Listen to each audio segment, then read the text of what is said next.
Test দলের সাথে দেশে ফিরছেন না সাকিব আল হাসান। পরিবারকে সময় দিতে যুক্তরাষ্ট্রে যাওয়ার কথা রয়েছে তার। বাংলাদেশের কোচ চান্ডিকা হাথুরুসিংহে বলেন, সব ঠিক থাকলে দক্ষিণ আফ্রিকার বিপক্ষে ঢাকা টেস্টেও খেলবেন সাকিব। আরও ৪-৫ বছর সাকিবের খেলা উচিত বলে মনে করেন ভারতীয়রা। কানপুর থেকে শুভ দেবনা জানাচ্ছেন বিস্তারিত।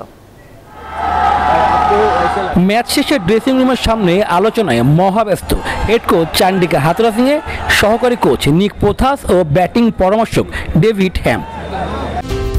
আরএফএল কিচেন সিঙ্ক, স্বাস্থ্যকর কিচেনের চিরস্থায়ী সমাধান। এরপর সাকিব আল হাসান এলেন বাংলাদেশি সাংবাদিকদের হাত থেকে সংবর্ধনা গ্রহণের জন্য। হাতে ক্রেস্ট আর ফুল দিয়ে তাকে সাদা পোশাকে বিদেশের মাটিতে বিদায়ী সংবর্ধনা দেওয়া হলো। এর মাঝে বিরাট কোহলির কাছ থেকেও ব্যাট উপহার পেলেন মিস্টার 75।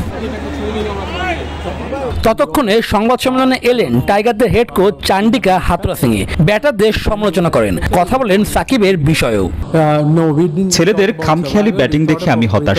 আগে বুঝতে হবে কোথায়, কখন, কিভাবে ব্যাট করতে হবে। আর সাকিবের বিষয়ে আমি যতটুকু জানি, সে ঢাকা টেস্ট খেলবে, তবে সবকিছু অপেক্ষা করছে পরবর্তী পরিস্থিতির উপর। ভারতীয় ভক্তদের চাওয়া আরও 4-5 বছর সাকিব ইন্টারন্যাশনাল ক্রিকেট খেলুক, তবে বাংলাদেশের টেস্টে আরও উন্নতির প্রয়োজন মনে করেন। আমরা চাই সাকিব আরো 4-5 বছর টেস্ট খেলুক। সে ভালো ক্রিকেটার, বিশ্বসেরা অলরাউন্ডারও ছিল। তোমাদের টেস্টে আরো উন্নতি করতে হবে।